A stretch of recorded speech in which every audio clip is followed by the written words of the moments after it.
Hello my friends, welcome back to my channel, and if you're new, welcome. My name is Meg, and today we are doing a tag video, a witchy tag video. This is by the creator Leah the Redheaded Witch. She uploaded this video about spiritual practice, how that grew and changed in 2024, and what's moving ahead in 2025. I actually saw Ella Harrison upload this, and I was like, that sounds like so much fun. I am an OG YouTube girly, so there's nothing I love more than a tag video, and I don't think I've ever done a tag video here on Moon Magic Spirit in a spiritual sense. So I'm super excited to jump into it, and if you do this video, be sure to let me know because I would love to hear your experiences, and you can also just answer along in the comments as we're going. I would love to hear what you got into this last year and what you want to explore and dive into in 2025. First thing that I want to talk about is just like a general reflection on like what went well and what didn't go well overall as the year. I took a break from YouTube. I was off of here for about a year, and if you want to know why and get more into that, I do have a video that I filmed at the very end of 2024, kind of announcing my return to this channel and to this platform, explaining like kind of what's going on, why I chose to take a little bit of a break. So one of the major things that was a downside for me in 2024 was grief. It was a really, really heavy year for grief with me. I really struggled a lot with that, and just kind of showing up in my practice, it always feels like you took a step back or like you're not doing a good enough job. But as I'm like was kind of thinking as I was watching these other videos, like I accomplished so much this year despite the hard things that I was going through. I did have a lot of issues with my chronic illness and my chronic pain, kind of resolving and fixing health issues. I kind of hate how astrology can be a little bit spot on because a key theme was in my house of health. So I did do that, which is good. It's good. I ended up getting a walking pad, which j'adore. Highly recommend. It's worth the money if you are somebody that wants to get more movement in, but like you don't like leaving your house. And I really like it because I can just have it leaned up against the wall in my living room, and then I pick like a trashy TV show that I'm not like super invested in, that I can just kind of have on in the background that's like entertaining enough for me to casually watch it as I'm walking. And I'll normally do that for at least an hour. Like I'll find like an hour-long episode. And I also still like doing my daily walks with my dog. And I actually just bought a stroller for my cat. So I'll be adding another daily walk with my cat, and she loves it and I don't care. It brings me so much joy. It's been a really rough start to 2025. There's been so much trauma and tragedy.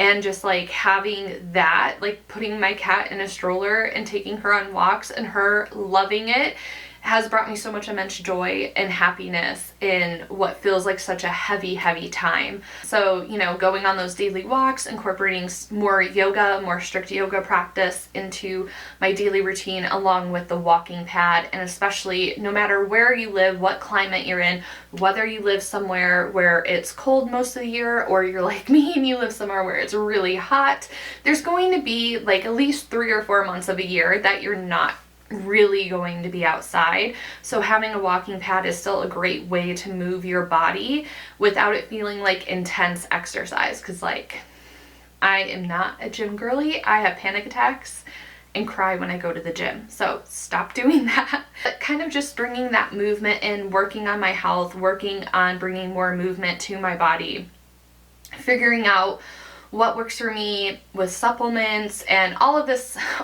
internal health stuff has been a big pivotal point for 2024. And even though I was walking through and dealing with a lot of grief and a year of firsts without my dad, there was still so much good that came out of 2024. My husband and I finally were able to go on our honeymoon. We got married in 2016, never was able to go on a honeymoon before. and we were finally able to go on one. This year we went to Punta Cana. It was beautiful. Unfortunately, I got like norovirus at the end of the trip, so that was not fun. But up until that point, it was amazing. It was magical. I probably wouldn't go back to Punta Cana because it's such a long travel time from Arizona over there, but it was somewhere I've always wanted to go, somewhere my husband always wanted to go. So I'm just so grateful that we got to have that experience together. And then we also got to go on a family reunion trip to San Pedro Island in Belize. And San Pedro Island is one of my favorite places on earth. I have been there before, and I was so lucky to get to go back, and my husband and I are like planning to like go back again. It's just such a fun, magical little island, and like comparing to my vacation, I feel like so, like, obviously I'm privileged to have gone on these trips, but I feel so like first world, like privileged to be talking about my vacations and comparing them.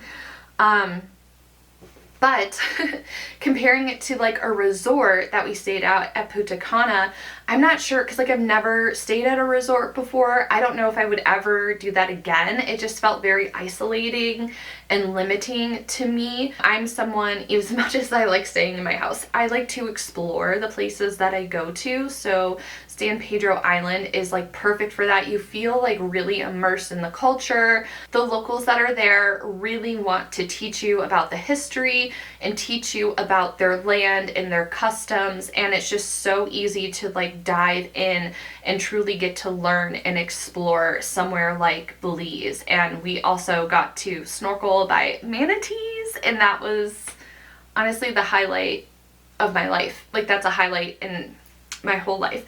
So I had those amazing trips that I did, and there's just always balance, right? You can't have light without darkness. So that's kind of, in a general sense, what was great and what wasn't great with 2024. So when it comes to my practice, what changed in my practice in 2024?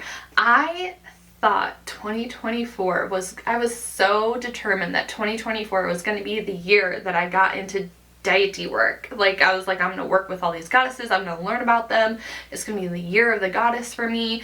It's something that I've been wanting to do, but just haven't necessarily felt like the right amount of push to start doing it. And even though that was my intention to really focus my practice and learning on deity work, it didn't happen. I do have this gorgeous goddess, Eastern European goddess deck by Joanna Paul. I have done, actually, I don't think I uploaded the video yet. I will upload the video of the deck.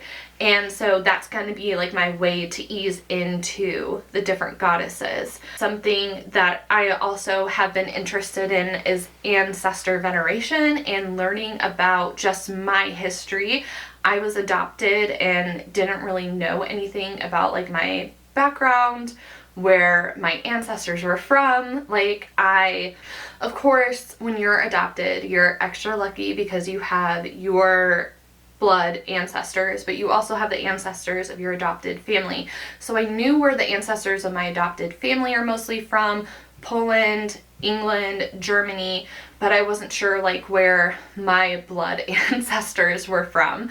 I finally caved and took a DNA test, just because I just don't like giving that away. You know, I wish I knew without having to do that, but it turns out I'm actually mostly Polish and Slavic. So that's super exciting for me because I've been diving into learning more about Polish culture and folk magic, and the Polish Folk Witch is an amazing resource if you're also wanting to get into Polish ancestor work. So exploring that, and now carrying that into 2025 and seeing where my practice goes with that, I'm really interested. So those are kind of like what the expectations of 2024 were that didn't necessarily happen. I feel like 2024 was focused on a lot of output for me. I started doing in-person events, which is such a highlight, and honestly, if you would have told end of 2023 or even 2023 Meg that she would be doing in-person events, she would have been like, I don't think so. I say that because in college I would black out giving presentations. I don't like talking in front of people. When I was doing prevention work in schools, I would have to give lesson plans and presentations to middle schoolers and high schoolers, and what is more terrifying than presenting something to high schoolers and trying to keep them interested?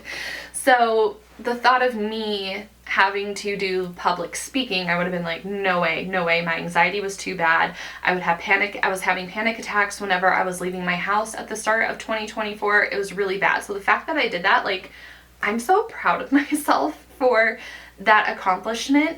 I was doing tarot classes with a friend that I met that lives in the Phoenix area, and we did that around the new moon and the full moon, and it was just so cool because wanting to connect with my community in Phoenix has been on my list for years, and finally getting to do that, like, it filled me so much. I also got to really dive into event work with tarot. Somebody that reached out to me to ask me to work an event with them that became a friend was hosting these amazing sound bath and breath work, like float in the pool experiences, and tarot, henna, and astrology birth chart readings were other options that people could do after the main event. So getting to work those and getting to know people through that and getting to connect with people and getting out there and actually hosting and doing events while I'm reading tarot has just been so incredible, so fun. I got to work my very first corporate event as a tarot reader, and that was like super exciting, super fulfilling, and just really just made me believe in the possibilities of like what more could come from it. And something else that's truly amazing that came from this work and doing these events was with my friend who is an astrologer. We were like, why don't we just see if like we can do like an IRL coven kind of thing, like a new moon or a full moon, and see if people are interested in it. And I don't have a lot of friends that live in Phoenix because I am too introverted for my own good. And this year I was wanting to make more connections, deepen my friendships, get to know people that have the same interests as me, and finally put myself out there instead of just being so focused on online communities. So we were able to get this most incredible group of women together, and we started hosting coven meetings for the new moon, for the full moon. We would pick one every month and get together, and we are carrying that on in 2025. And I love my little coven so much. They are such great, wonderful souls, and it's an honor to get to know them and to also work with them through the lens of magic, through the lens of astrology, through the lens of tarot. I also got to collaborate with other people that I got to know on Instagram that are local and do events and host in-person witchy events with them. At the end of the year, I did an event for Samhain with my friend Monique, and we did Ancestor Connection and then also a cord cutting ceremony. So getting to do all this stuff in person has just been an honor and just honestly an incredible privilege and experience for me. And I can't wait to figure out how I'm going to shift things around for this year. And that's also how my practice grew. So like doing all this outpouring, I really started diving into a blog on Substack. All my links are down below if you'd like to check it out. But every month I was writing about the new astrological season. There will be, if it's not already up, an Aquarius season video to kind of tie into that if you're more of a visual person and not so much reading a blog person, but just writing about the astrology and then having like an air magic spell or water magic spell, fire magic spell, earth magic spell to go with it has been really fun and a fun way to keep me creative within my witchcraft, within my practice, and kind of grow and expand. And that's just been super exciting for me as well. And as amazing as that was, it almost felt less personal to me doing this output because it's for the collective, it's for the community. I want to make sure that I'm keeping things as beginner friendly as possible and using the least amount, because you don't need all this extra razzle dazzle when we're doing witchcraft, right? Like, it's not perfect, it's messy, it's supposed to be imperfect, and just kind of making sure that I'm really catering to that. So in some sense it felt a little less personal because I was not focusing so much on witchcraft for myself in my day-to-day life, but more so what is the fun spell that somebody that just came across this that's new would be excited to do. So in some sense it was a little bit less personal, and I want to bring that personalness back into my practice for 2025. And something that I discovered is just like a sense of community. It's something that I've been craving for such a long time. And I spooked myself a little bit because the vision board that I made, just about every single thing that I put on it came true. I really wanted to focus on fostering friendships, doing new moon and full moon events, getting to know my community, like really putting myself and putting my business out there. It was also a really exciting year for me as a tarot reader on my website, having people purchase my offerings, getting to do readings digitally for you. So if you're interested in working with me, that is an option for you. My website, again, down there. So moving on to 2025, what would I like to learn going forward with my practice? I mean, I think the classic answer is to just always deepen, right? Because that's what we're here for. We're here to deepen our knowledge, to deepen our practice. And I do want to deepen my practice with witchcraft. I want to bring personalness back to it because I just didn't have that energy. When you're a creator, you're outputting a lot of energy into creation, especially when you're doing it for other people.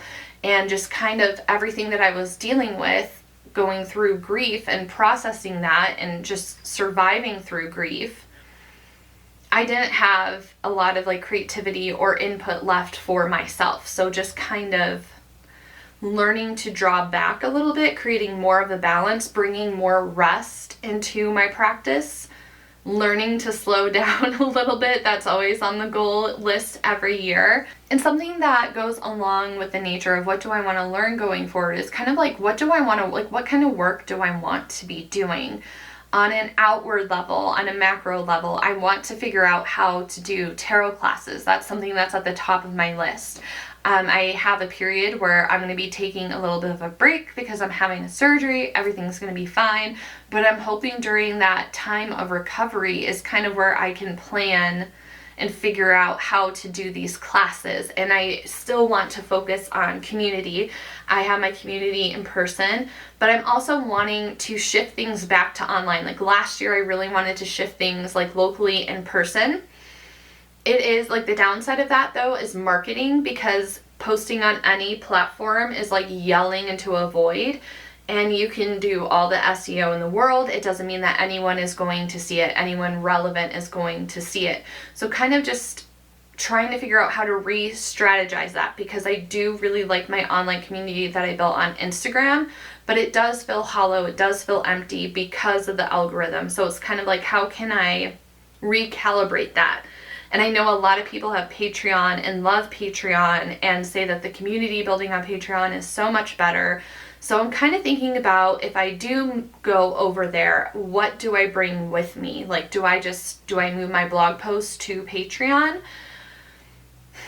Because I would have free content over there. I wouldn't move to like everything being paid for. So it's like, do I move my free content over to there?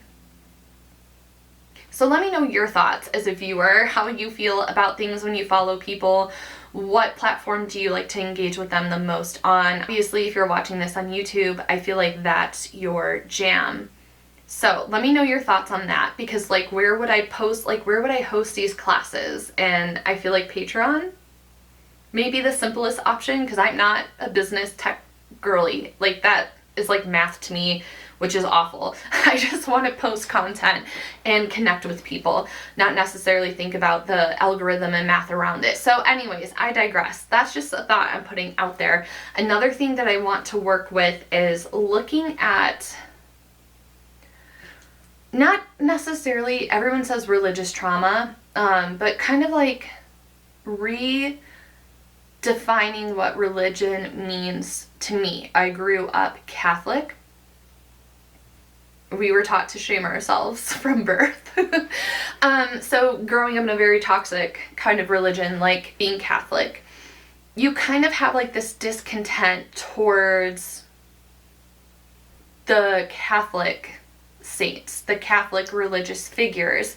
And I ended up purchasing this little BB because I just wanted some time to work with them. It's too bright to really see like the beautiful colors. This is black rainbow obsidian, and this is called a Divine Mother, and it's carved. So it's supposed to be like the Divine Mother, like Mary. And I was just kind of like, I felt really drawn to it. So I'm like, how do I feel about this? And when I was watching the live an explanation to this, one thing that stood out to me was taking the patriarchy out of religion. So like as a witch, how do you reclaim religion, or like how do you revisit religion with a different lens that's not so disgusted, I guess you could say. So kind of like removing the patriarchy from religion, because in witchcraft a lot of stuff is like intertwined, a lot of stuff is connected, and then it's like things are switched and changed because of patriarchy. I understand that, but just kind of revisiting areas in my practice that maybe make me feel a little uncomfortable or that make me question, and just kind of working through that is on my list. And another thing that I want to work with is I bought this beautiful, gorgeous piece of the moon. If you are wondering, Everyday Magic, that's where I got this from too. It is a literal piece of the moon. She's certified. I have all the paperwork saying that it was tested through NASA scientists, and it was compared to moon samples brought from the astronauts, and it's literally a piece of the moon. I love the moon. Obviously, it's in my name. So just like really focusing more and deepening my practice with the moon. And then just kind of like thinking about maybe if I want to work with Mercury a little bit more this year, or Mars. Those are kind of on my brain. And just having more overall community involvement is what I'm wanting to lean into in 2025. And I think that this will be really fascinating to revisit in a year from now and see. Because last year I thought I was going to do goddess work, and that did not happen. So it'll be interesting to revisit this in a year and see what actually happened and what didn't. So again, I will link the original creator down below and who I saw do this tag down below. Ella is an amazing resource for witchcraft and just deepening your practice with it. And I'm not super familiar with the redheaded witch, but now I'm going to check her out more. So anyways, I hope you enjoyed this fun, different tag video.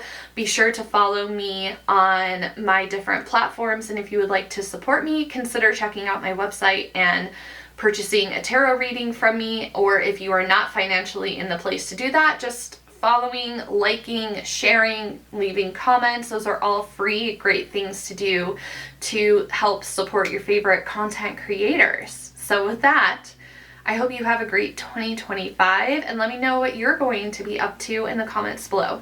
Bye everyone.